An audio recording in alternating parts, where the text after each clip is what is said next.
स्थापकाय च धर्मस्य सर्वधर्मस्वरूपिणे अवतारवरिष्ठाय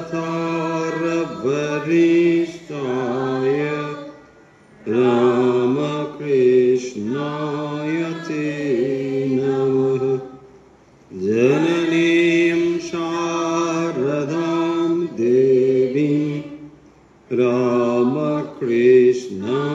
जगद्गुरुं पादपद्मे तयो श्रित्वा प्रणमामि मुहुर्मुहुः।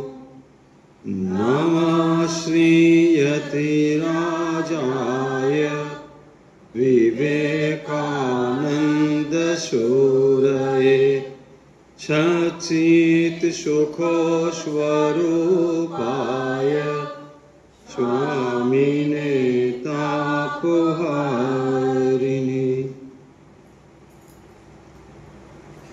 ঠাকুর মা স্বামীজির প্রিয় ভক্ত অনুরাগী বৃন্দ,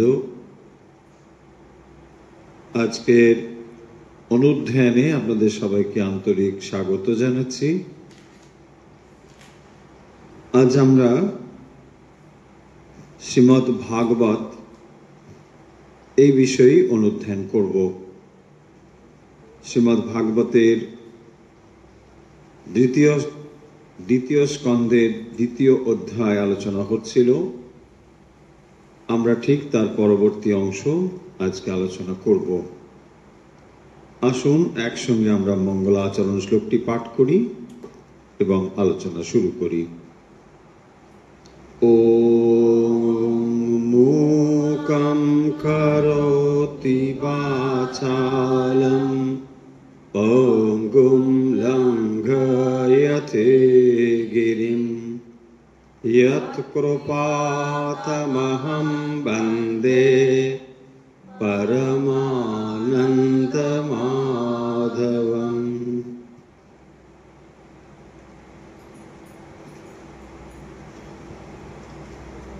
শ্রীমদ্ ভাগবতের প্রথম স্কন্ধের প্রথম অধ্যায় থেকে সমগ্র স্কন্ধটি শেষ করা হয়েছে,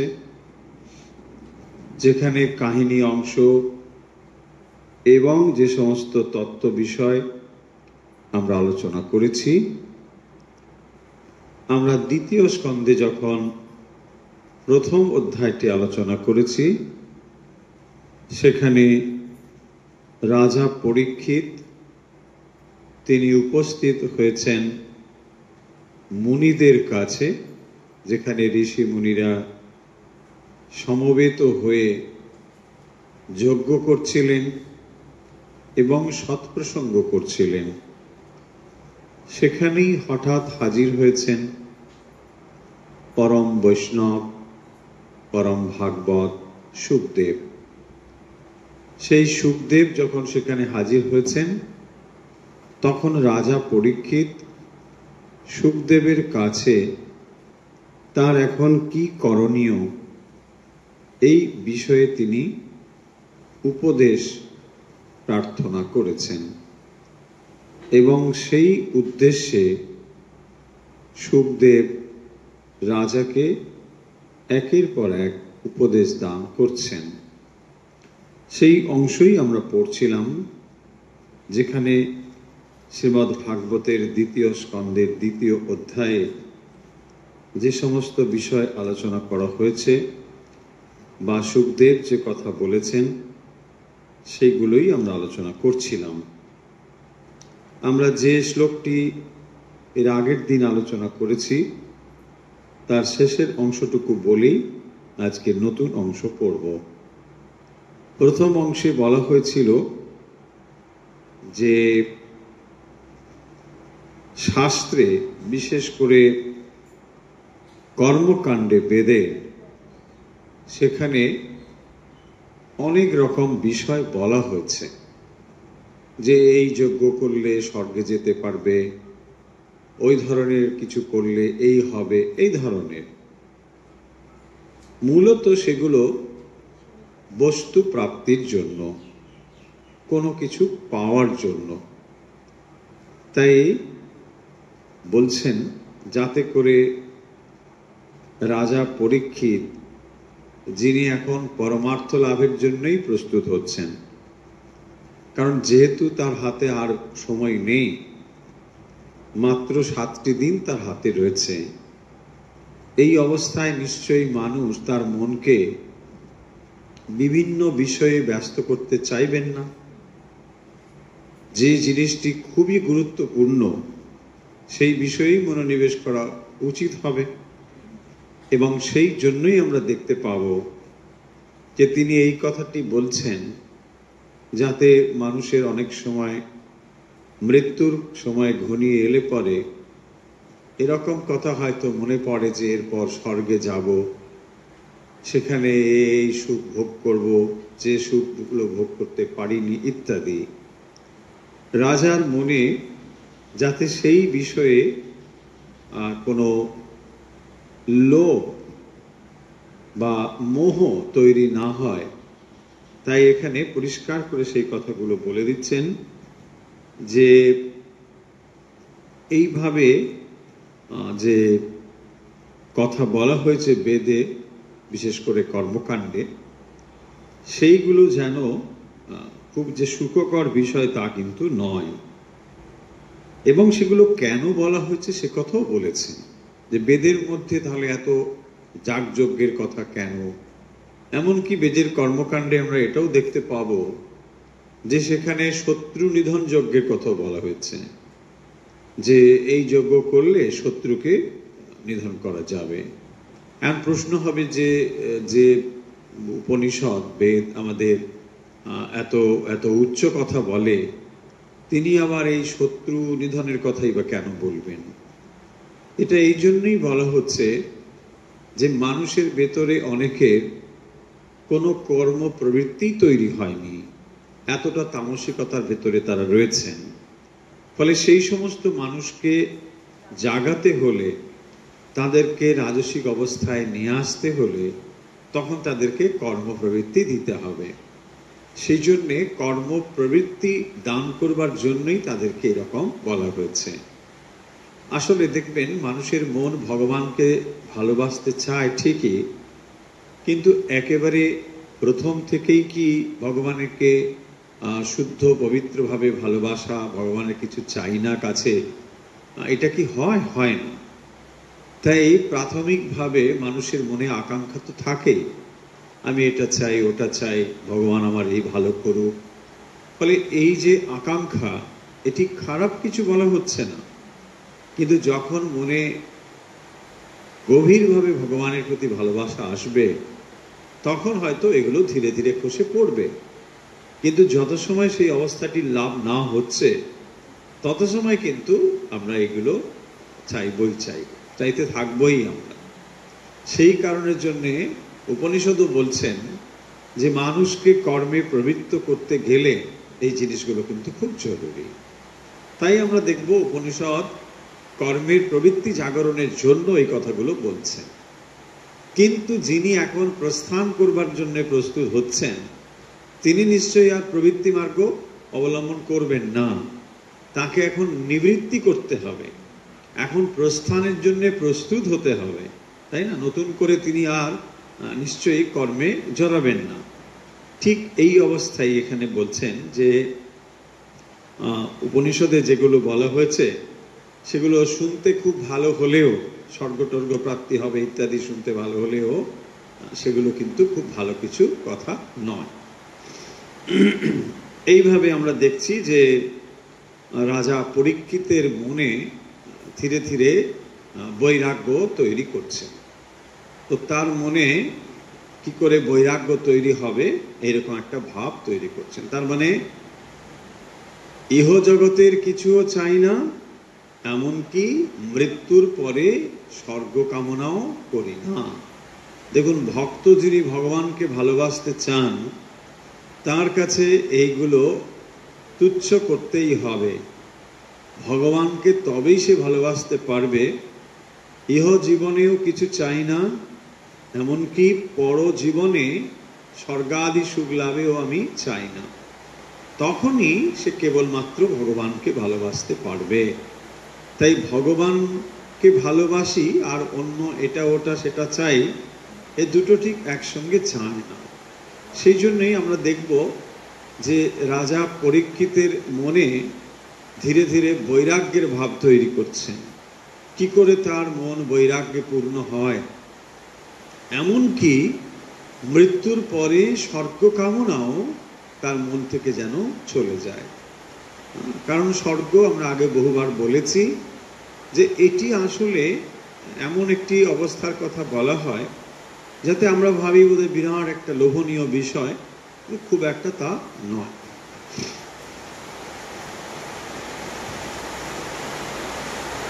अतः कविनामसु जावदर्थः स्यात् प्रमत्तो व्यवसाय बुद्धिः सिद्धे अन्यर्थार्थे न यतीत तत्र परिश्रमं तत्र समीक्षमाणः।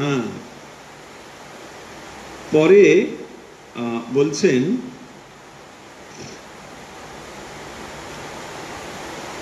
যে যদি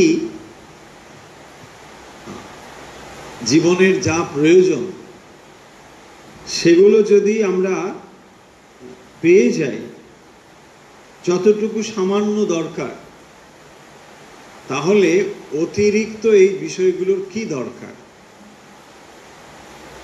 সেই জন্য বলছেন সমীক্ষমানঃ পরিশ্রমম তত্র, মানে এই সমস্ত বিষয় লাভের জন্য ততটাই যত্নশীল হওয়া দরকার যত সময় এই জিনিসগুলো আপনার যতটুকু প্রয়োজন। তাই বলছেন কবিহি নামসু যাবদর্থঃ। কবিষু মানে জ্ঞানীগণ।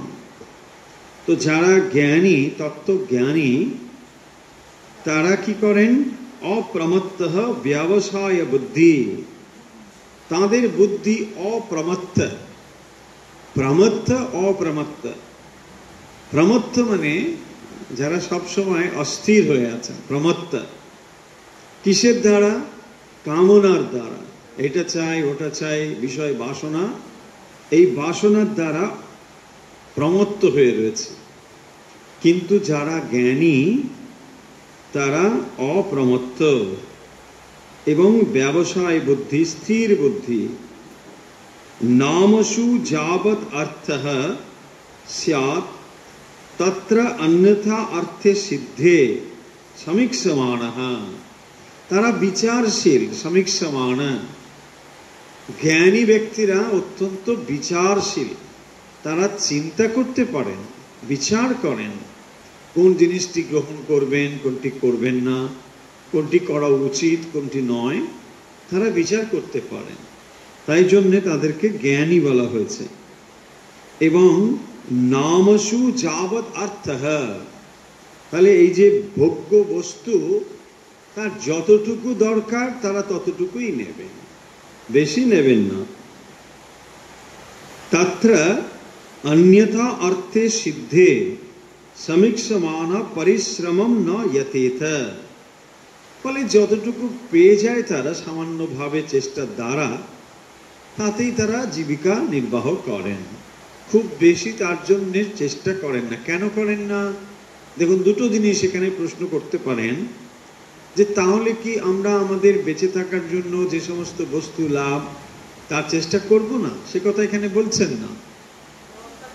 যতটুকু প্রয়োজন ততটুকু করতে বলেছেন, বাকি সময়টা ভগবানের চিন্তায় দিতে বলেছেন। কারণ ওইখানে যদি আপনি বেশি সময়টা দিয়ে ফেলেন তাহলে প্রয়োজনের অতিরিক্ত জিনিস সঞ্চিত হবে। আবার বস্তুকে সঞ্চয় করবার জন্য আপনার মনের একটি শক্তি ব্যয়িত হবে। সময় তাহলে আর আপনি পাবেন কোথায়? ভগবানকে ডাকবার আর সময় নেই। কারণ যে বস্তু আপনার নেই সে বস্তু প্রাপ্তির ইচ্ছে থাকবে, আর সেই প্রাপ্ত বস্তু তাকে আবার রক্ষণাবেক্ষণের চেষ্টা থাকবে। তাহলে রক্ষণাবেক্ষণ আর প্রাপ্ত বস্তু করতেই তো সময় চলে গেল। তাই বলছেন সমীক্ষা মানাহা যারা, তারা কিন্তু যা পাওয়া যায় ব্যাস ঠিক আছে, এই একটু চেষ্টাতেই যা পাওয়া গেল মোটামুটি সেটা নিয়ে সন্তুষ্ট থাকলো, বাকি সময়টুকু ভগবানের জন্য দিচ্ছেন। তাহলে আমরা কোন অংশটুকু পড়ছি? নিবৃত্তি অংশ পড়ছি। দেখুন, প্রবৃত্তির জন্য এটা নয়। যিনি প্রবৃত্তি মার্গে অগ্রসর হচ্ছেন তিনি নিশ্চয়ই চেষ্টা করবেন, অর্থ উপার্জনের চেষ্টা করবেন, অতিরিক্ত সঞ্চয়ের চেষ্টা করবেন, অনেক রকম ভাবে এগোতে পারেন, সেটা নিয়ে কোনো সমস্যা নেই। এখন বলা হচ্ছে নিবৃত্তি। কেন? প্রস্থানটা সামনে এসে গেছে, এখন মাত্র আর 7টি দিন বাকি আছে। তো যখন 7 দিন বাকি আছে তখন তো আপনাকে ব্যাগ গোছাতে হবে, তাই না? তো ব্যাগপত্র যখন গোছাবেন তখন কি করবেন? যেটা যেটা দরকার সেটা নেবেন। না নানা কিছু, এটা বড় সেটা বড়, বলছে আরে ওটা ফেলে দেবো। আরে ফেলে দেবো কেন? এমনি সময় ফেলতে বলা হচ্ছে না, এখন আপনার ওগুলো নিতে পারবেন না, ওখানে আবার লাগেজ মেপে নেবে, তাই না? বেশি লাগেজ নিতে পারবেন। তো কি করবেন তাহলে? যেটা যেটা খুব প্রয়োজন সেটুকুই নেবো, ঠিক সেটাই বলছেন। তাহলে প্রবৃত্তির সময় দেখুন আপনি সব যেন ছড়িয়ে দিচ্ছেন, মেলে ধরেছেন, আর নিবৃত্তির কাছে যেন গুটিয়ে নিয়ে আসছেন, সংকোচ করছেন, ছোট করছেন। ফলে এই হলো তফাৎ। এখানে প্রবৃত্তির ক্ষেত্রে একরকম, নিবৃত্তির ক্ষেত্রে একরকম। তাই এখানে বলছেন পরিশ্রমম ন যতেত, খুব বেশি তার জন্য চেষ্টা করবেন না, দরকার নেই। কারণ তখনকার সময়ে নিবৃত্তি যারা হতেন, মানে ধরুন সংসার আশ্রম থেকে এবারে তারা মানে বনে চলে যাচ্ছে, বানপ্রস্থ।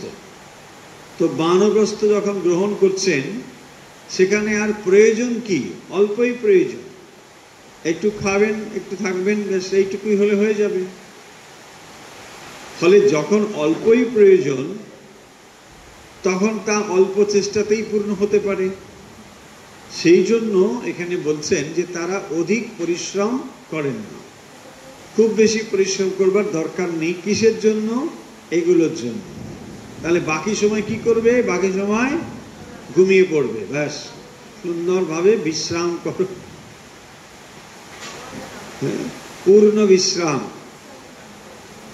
পূর্ণ বিশ্রাম মানে কি? না, নাক ডেকে ঘুম, পূর্ণ বিশ্রাম। কেন এটা করতে হচ্ছে? না সময় ভগবানকে দেবে বলে। দেখুন, তাই এখানে এই কথা কে উপদেশ করছেন? সুখদেব। সুখদেব বলছেন ব্যাসদেবকে। হ্যাঁ, ব্যাসদেবকে, ও রাজা পরীক্ষিতকে। তাহলে পরীক্ষিতকে বলছেন যে এই জিনিসটি তার ফলো করা দরকার। কি ফলো করা দরকার? না এখন তিনি যেন আর এসবে বেশি সময় দেবেন না। কারণ যে জ্ঞানী ব্যক্তি তারা এই বিষয়টি বিচার করে দেখেছেন যে এইগুলো একটু সামান্য চেষ্টা করলে পাওয়া যাবে। আর কোথাও দেখুন, তখনকার দিনের প্রেক্ষিতটাও বুঝতে হবে। তখন দেখুন মোটামুটি আপনার চাহিদা যদি কমে আসে, খুব সামান্যই যদি হয়, তাহলে কিন্তু এটা অবলীলায় পূর্ণ হয়ে যেতে পারে। যে বনে বাস করে, সামান্য কিছু আহার হয়তো ফল পেয়ে যাবে, একটু এটাও পেয়ে যাবে, এগুলো খুব একটা বেশি ব্যাপার নয়।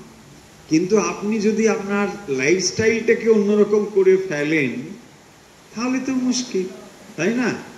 তখনই দেখুন মুশকিল, মানুষের জীবনের এই এক সমস্যা হয়। যখন বানপ্রস্থের কথা শুনে মানুষ তখন ভয় পেয়ে যায়, বাবা কি হবে? কেন না, যে পারিপার্শ্বিক অবস্থা আর জীবনযাত্রাকে আমি করে ফেলেছি, এগুলো না পেলে আমি কি করে থাকবো? এই জন্যই কিন্তু আমরা ভয় পাই, না হলে ভয় পেনি। আপনার যদি চাহিদাটুকুকে আপনি কমিয়ে আনতে পারেন দেখুন, আপনি যে কোনো জায়গায় থাকুন, আপনি বানপ্রস্থেই আছেন বা সন্ন্যাসেই আছেন, অসুবিধে নেই। এগুলোকে কমিয়ে ফেলতে হবে। তাই বলছেন, দেখো, চাহিদাগুলো নিয়ে তুমি যেখানেই যাবে সেটা কিন্তু সংসারই হবে। তাহলে সংসার আর বানপ্রস্থের মধ্যে তফাৎ কি? গারস্থ আশ্রম, বানপ্রস্থ। বানপ্রস্থ মানে হচ্ছে প্রস্তুতি পর্ব, সন্ন্যাসের প্রস্তুতি, যেখানে ধীরে ধীরে তিনি তার চাহিদাটাকে কমিয়ে ফেলছেন, যে আমার এইটুকু হলেই চল। আমরা সাধু সন্ন্যাসীদের জীবন কি দেখি? সামান্য কিছু থাকে, একটা ঝোলা, একটা লাঠি, কমণ্ডলু, এইসব নিয়ে চলছেন, বাস। যেখানে রাত্রি হলো শুয়ে পড়লো, আর সকালবেলা গৃহস্থের বাড়িতে গিয়ে ভিক্ষাং দেহি বলে দাঁড়িয়ে পড়লো, আর কিছু একটু পাওয়া গেল, ওটা নিয়ে সন্তুষ্ট, ব্যাস, ভালো হয়েছে, সারাদিন চললো। হ্যাঁ, সন্ন্যাসী 1 ঘন্টার জন্য ভিখারি হয়, আর 23 ঘন্টার জন্য মহারাজা। সন্ন্যাসীর জীবন হচ্ছে এই, 1 ঘন্টার জন্য ভিখারি, সে ভিক্ষা চায় 1 ঘন্টা, এখানে একটু ভিক্ষা চাইলে হয়ে গেল। বাকি সময় কিন্তু সে মহারাজার মতোই থাকে। কেন না? তার তো চাহিদাই নেই, ওই তো যাকটুকু আহার পূর্ণ হয়ে গেছে। আপনি উত্তর কাশী টাশিতে গেলে দেখতে পাবেন সন্ন্যাসীরা এইভাবেই জীবনযাপন করে। ছত্রে যান, সকালবেলা বেরিয়ে যান, বিভিন্ন ছত্রে ওখানে ভিক্ষার ব্যবস্থা আছে, দাঁড়িয়ে পড়লো। এক একটা ছত্রে আবার অনেকে ধনী মানুষজন আছেন, ভক্ত, তারা এটাকে চালান।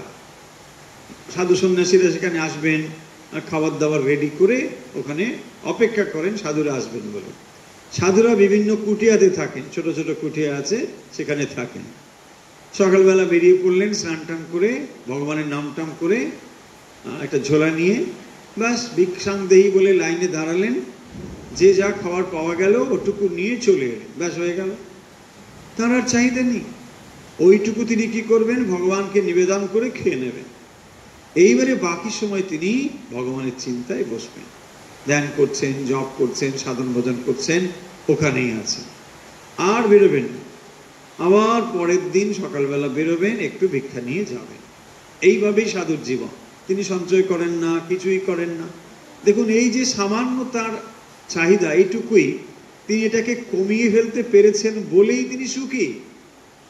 যে কোনো জায়গায় তিনি সুখী, কারণ তার জীবনে কোনো চাহিদা নেই। আপনি তাকে কিসে দুঃখ দেবেন? মানুষ দুঃখ পায় কোথায়? বিষয়ের প্রতি আসক্ত থাকলে। কারণ আমার এটা চাই, ওটা চাই, সকাল হলে এই চাই, তাই না? তাহলে কি মুশকিল। যখন তিনি ওটাকে কমিয়ে ফেলতে পেরেছেন, তখন আর তার নেই।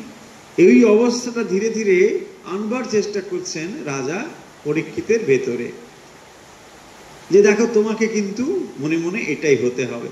দেখুন, তার আগে কি বলেছেন? বিরাটের চিন্তা কথা বলে দিয়েছেন। মনকে স্থির করতে হলে ভগবানের বিরাট রূপেই মনকে স্থির করতে বলেছেন। যে ভগবান এই জগৎ সংসারে ব্যাপ্ত হয়ে আছেন, তিনি সূর্য হয়েছেন, গাছপালা, পশু পাখি সব হয়েছেন, এসবই তাঁরই প্রকাশ। এইটিতে তুমি আগে মন স্থির করো, তারপর নিজের ভেতরটা প্রস্তুত করো। কি করে করবে? তখন এইসব কথা আসছে। এই দেখো, যারা জ্ঞানী ব্যক্তি, তারা কিন্তু এই জীবনের জিনিসের জন্য বেশি একটা সময় দেন না। সামান্যভাবে হোক, যেভাবে হোক, একটু হয়ে টয়ে গেলেই ব্যাস, আর অত বেশি ভাবে না। দেখুন, কেন ভাবে না? একটা প্রশ্ন আসতে পারে না, কেন ভাবে না? এই জন্যই ভাবে না যে এইগুলোতে মন দিয়ে হবেই বা কি। ধরুন, আপনি একটা বিরাট অট্টালিকা বানালেন কষ্ট করে, কিন্তু এটাকে ভোগ করবে কে? আপনি তো নেই। আপনি বলবেন নাতি আছে, পুতি আছে, ঠিক আছে, কিন্তু তারা তো তাদের কাজ করতে দিন। আপনি তাদের জন্য রেখে যাচ্ছেন, কি হয় পরিণতি আমরা তো জানি। অনেক ক্ষেত্রে অর্থ রেখে গেলে খুব একটা ভালো কিছু হয় না। তাহলে আপনি দেখুন, অন্যের জীবনের কথা ভেবে আপনি আসলে পরমার্থ চিন্তা থেকে বঞ্চিত রাখলেন। অথচ দেখা গেল ওই সম্পত্তির জন্য হয়তো লোকে মারামারি করে ব্যাস অশান্ত হয়ে গেল। লাভ কি হল? সেই জন্যই বলছেন যে এই সমস্ত বিষয় চিন্তা যত কম হয় ততই ভালো। না, যতটুকু না হলে হয় ঠিক আছে, একেবারে সাধু সন্ন্যাসীর মতো তো নয়, ঠিক আছে, তার ফলে যতটুকু হয় এটা হলো আমার সামান্য হলো, তারপর আমি আমার ভগবানের চিন্তা করব, এটাই বলছে।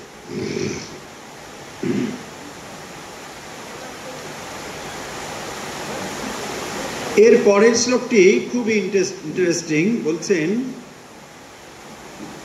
সত্যাম স্খিতো কিম কশিপো প্রয়াসৈ বাহ্যো সসিদ্ধে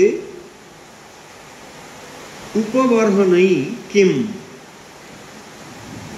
সত্যঞ্জলো কিম পুরুধা অন্নপাত্র্যা দিক বলকলৌ বলকলাদৌ সতি কিম দুকুলাই। এখানে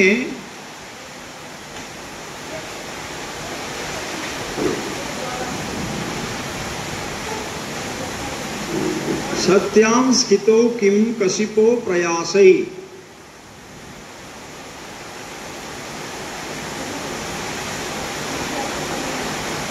বলছেন যারা সাধক তাদের অবস্থা কিরকম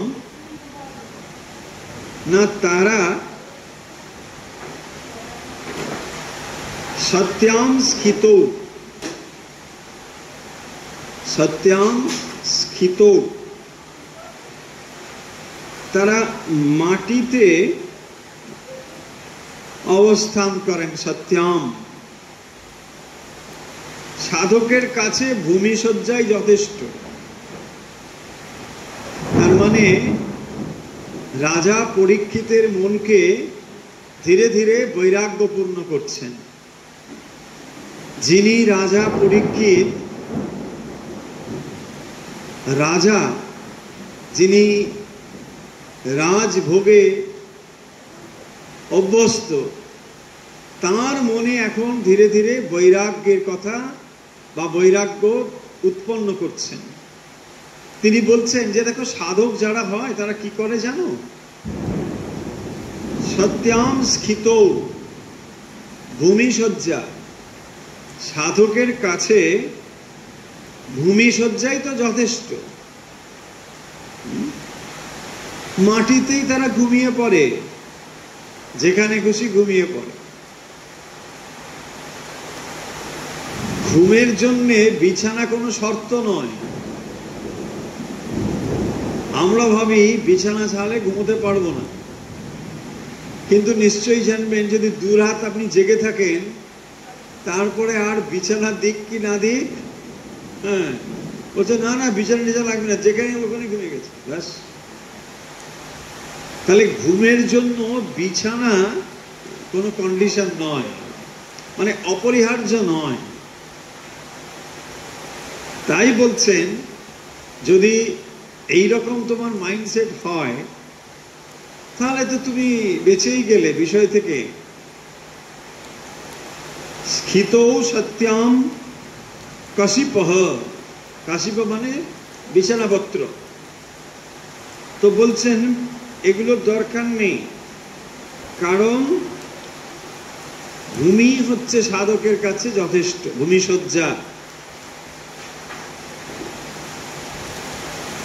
মাটিতে শুয়ে পড়ল, সামান্য কিছু হলো, শুয়ে পড়ল।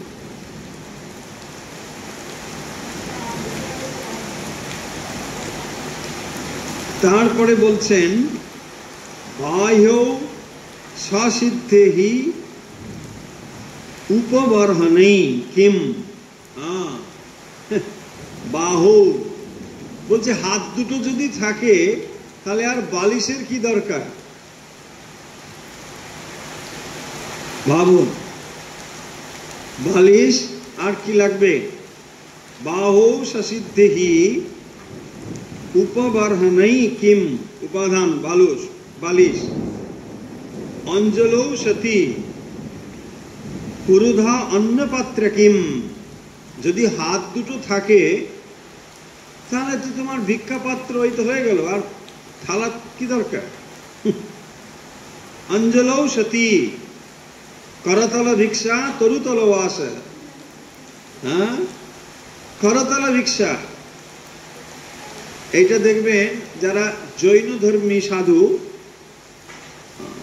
জৈন মানে যারা ফলো করে, তারা এই করতল ভিক্ষা করে থাকেন। অনেকেই ফলো করেন, তারা খাচ্ছেন কিন্তু করতলে খাবেন, হাতেই দিতে হবে তাদের, বাটি অন্য কিচ্ছু ব্যবহার করেন না, বসেও খান না। এর অনেক সাধু আছে, অনেক সাধু আছে। আপনি যদি তাদেরকে খাবার দেন, তারা ওই হাতেই নেবে, ব্যাস এইরকম করে নেবে, হাতে নিল, ওইখান থেকেই খাবে, এইটুকুই, ব্যাস আর কিছু না। হ্যাঁ, ওইটুকুই যা হলো করতল ভিক্ষা, ওই করে যতটুকু পাওয়া যাবে, আর কিচ্ছু না। এরকম কিন্তু আছে, এটা ভাববেন না যেটা একটা কাল্পনিক ব্যাপার, নো।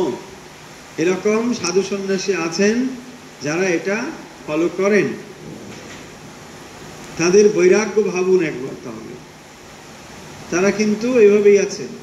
বিশেষ করে নাগা সন্ন্যাসী যারা আছেন, এরা এটা ফলো করেন। অনেকে, সবাই নয়, কিছু কিছু সম্প্রদায় আছে তারা এটা করেন। পোশাক বলে কিছু পরেন না, দিগম্বর থাকেন, আর ব্যাস এরকম।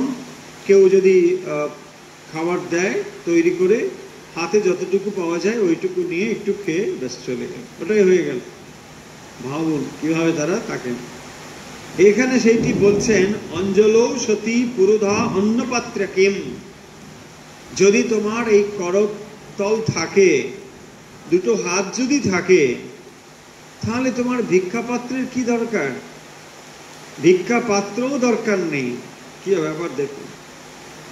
তারপরে বলছেন, দিক বলকলাদৌ সতী কিম দুকুলই। পরে বলছেন যে আর বলকল আদি যদি থাকে, তাহলে আর নানা রকম দামি বস্ত্রের কি দরকার? গাছের ছালই তো আছে, ব্যাস। বলকল গাছের ছাল। দিক বলকল আদৌ দুরকম অর্থ হয়। দিক বসন হয়, দিক বসন মানে নগ্নতাকেও বোঝায়, আর যদি খুব বেশি হয় গাছের ছাল, ব্যাস। তার মানে এখনকার সময় আমরা বলি সামান্য কিছু, সামান্য কিছু বস্ত্র যদি সে হলেই হয়ে যায়, তাহলে আর দামি পোশাকের কি দরকার? দেখুন, তাহলে প্রয়োজনগুলোকে ধীরে ধীরে সে কমিয়ে ফেলছে। প্রয়োজনগুলোকে কমিয়ে ফেললে এবারে সে যেখানেই যাক সেখানেই শান্তি। আর এই চাহিদা সংযুক্ত হয়ে স্বর্গে গেলেও আনন্দ নেই, সুখ নেই। কারণ স্বর্গে গেলেও আপনি যখন দেখছেন দেবতারা সবাই দেবতা, আর আপনিও এক দেবতা সেখানে হাজির হলেন, কিন্তু আপনার বহু ডিমান্ড আছে, চাহিদা আছে, তাই না? তখন কি হবে? কেউ আপনাকে পাত্তাই দেবে না। ও খালি চায়, এটা চাই, এটা চায়, না হলে মানুষের অনিষ্ট করবে, তাই না? অভিশাপ দিয়ে দেবে, এসব কি হবে? সেই জন্য যত সময় পর্যন্ত বাসনা তারা মানুষ চালিত হয়, স্বর্গে গেলেও সুখ নেই। একমাত্র বাসনা থেকে দূরে থাকতে হবে। সেই জন্য এখানে বলছেন যেটি 4 নম্বর শ্লোকে, যে ভূমিতে যদি কেউ শয়ন করে, তাহলে আর তার দামি বিছানার কি দরকার? দেখুন, এটা ভুল অর্থ করবেন না।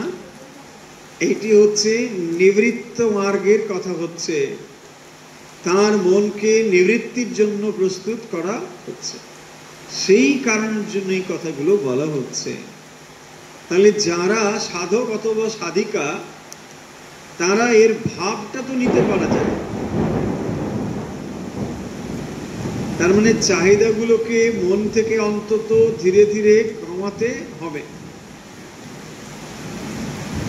আর বলছেন, বাহু যদি থাকে তাহলে বালিশের কি দরকার? করতল যদি থাকে ভিক্ষা পাত্রেরই বা কি দরকার।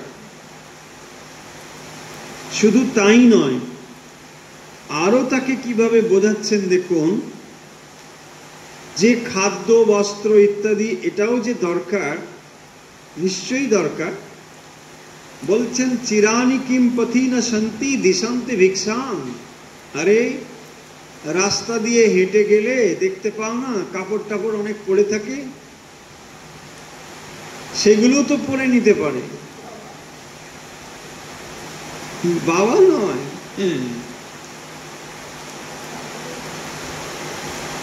চিরানি কিম পথি না শান্তি দিশান্তে ভিক্ষাম। যে বস্ত্রখণ্ড দেখতে পাও না রাস্তায় পড়ে থাকে যত্রতত্র,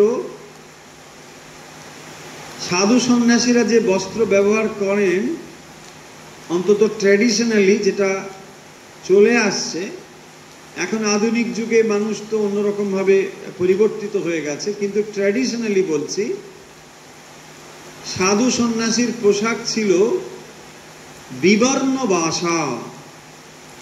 যে বাঁশ বিবর্ণ হয়ে গিয়েছে, বাঁশ মানে বস্ত্র, কি করে বিবর্ণ হয়েছে? মাটিতে পড়ে পড়ে, বৃষ্টি লেগে মাটি লেগে সেটা বিবর্ণ হয়ে গিয়েছে। সেই বিবর্ণ বস্ত্রই সাধু সন্ন্যাসীরা ব্যবহার করবেন। কেন না, তারা এই সমাজের সেবা করবেন, সমাজ থেকে খুব যত সামান্য নেওয়া যায় ততটাই নেবেন, অতি সামান্য নেবেন। ট্র্যাডিশনালি এটাই চলে আসে, এবং সেটাই এমন ছিল যে শবদাহ করে গেলে যে বস্ত্র ফেলে দিয়ে যায় শ্মশানে, সেই বস্ত্রই তারা ব্যবহার করতেন। বিবর্ণ বাসা ফেলে দিয়ে গেছে, সেটাই পরবর্তীতে আস্তে আস্তে অনেক সময় সেটা হলুদের মতো একটা রং হয়ে যেত, সেটাকেই গিরিমাটিতে রং করে এইরকম একটা পোশাক ব্যবহার করা হতো। সন্ন্যাসীরা যে ধরনের বস্ত্র ব্যবহার করে থাকেন, এটা গিরিমাটি বলে, এক রকমের পাহাড়ে মাটি, সেটাকে ঘষে ঘষে রং করতে হয়, যাকে এখন আমরা গেরুয়া রং বলি। এখানে বলছেন চিরানি কিম পথি না শান্তি দিশান্তে ভিক্ষাম। তো এইরকম করে যখন একটা সামান্য বস্ত্র পেলেই তোমার লজ্জা নিবারণ হয়ে যায়, তো আর কি দরকার? এইরকম খাদ্য বস্ত্র এই তো খুব সামান্য, এ তো হয়েই যায়, পাওয়াই যায়। দিশন্তি ভিক্ষাং পরভৃতঃ অঙ্ঘ্রিপা ভিক্ষাং নৈব দিশন্তি। বলছে দেখো দেখো, গাছের দিকে তাকাও, গাছ কি তোমাকে খাবার দিচ্ছে না? তখনকার দিনে অবশ্যই, এখনো তো ফল হয়, তখন এমনিতেই লোকে বনে জঙ্গলে ফল পেয়ে যেত। তাই বলছেন এখানে অঙ্ঘ্রিপা, অঙ্ঘ্রিপা মানে গাছ।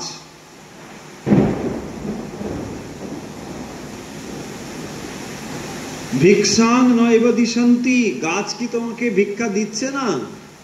বলো, গাছের থেকে তো তুমি ফল পেয়ে যাও। আবার দেখুন, যে গাছ ফল তৈরি করে সে নিজে সে ফল ভক্ষণ করে। গাছের জীবন আপনাকে ফল দান করবার জন্য। ভাবুন, পৃথিবীতে কত রকমের গাছ আছে, তার একটিও ফল গাছ নিজে ব্যবহার করে। বলছে অন্তত একটা তো রাখো আমার নাতির জন্য, বুঝছেন না? একটা, তাই না? কোন ফলের গাছ দেখুন তার নাতির জন্য রাখছে? একটাও রাখে। সমস্ত ফল অন্যের জন্য। তাই বলছেন এখানে নৈবাঙ্ঘ্রিপা পরভৃতা সরিত অপ্যশুষ্যন। অশুষ্যম সরিতঃ, বলছে আচ্ছা জলাশয় কি শুকিয়ে গেছে? কত জলাশয় রয়েছে, তোমার যদি পানীয় জলের দরকার হয় জলাশয় রয়েছে, তো তুমি তো জল পেয়ে যাবে। তাহলে এত কিছু যখন ব্যবস্থা রয়েছে, জলাশয় রয়েছে, বস্ত্র রয়েছে, খাদ্য রয়েছে, তাহলে প্রকৃতি যখন তোমাকে এত কিছু সব দিয়েছে, তার জন্য তুমি তাহলে এত ধনগর্ব, এত মত্ত হওয়ার কি দরকার? তাই বলছেন। আর তুমি ভিক্ষা পাওয়ার জন্য যারা ধনী মানুষ তাদের পেছনে পেছনে ছুটবে কেন? কি দরকার? প্রকৃতি তো তোমাকে এত কিছু দিয়ে দিয়েছে, এটা হলে কি তোমার শরীর ধারণ হবে না? যদি হয় তাহলে কেন তুমি অন্য কিছুর জন্য মত্ত হও? দেখুন কি সুন্দর কথা না? বৈরাগ্য উৎপাদনের জন্য এই কথাগুলো বলছেন। সবাই কথাগুলো হয়তো মানতে পারবেন না, বলছে না এসব ঠিক কথা নয়। কাদের জন্য হচ্ছে? নিবৃত্ত মার্গে। দেখুন তারাই এক সময়, কাকে বলা হচ্ছে? রাজাকে বলা হচ্ছে। রাজা বিষয়ের ভিতর থেকেছেন, বিষয় সম্পদ ভোগ করেছেন, কিন্তু এখন তিনি প্রস্তুত হচ্ছেন প্রস্থানের জন্য। তাই এখন তিনি মনকে কিভাবে তৈরি করবেন সে কথাই হচ্ছে, প্রসঙ্গটা ভুলে যাব না। এখন যদি মনের ভেতরে এই বিষয়গুলোকেই বহন করতে থাকি, তাহলে ওই বিষয়গুলো নিয়েই প্রস্থান হবে। সেই জন্যই বলছেন এখানে, রুদ্ধা গুহা কিমজিত অবতি নোপসন্নান কস্মাদ ভজন্তি কবয়ো ধনুর্দুপ্তান অন্ধান। উপসন্নান বলছেন যারা এই যদি করতে করতে না পারো, মানে এভাবে যদি না হয়, অজিত, অজিত মানে স্বয়ং ভগবান। উপসন্নান ন অবতি, আচ্ছা তিনি কি তোমাকে রক্ষা করবেন না? ভগবান কি তোমাকে রক্ষা করবেন না? তিনি নিশ্চয়ই রক্ষা করবেন।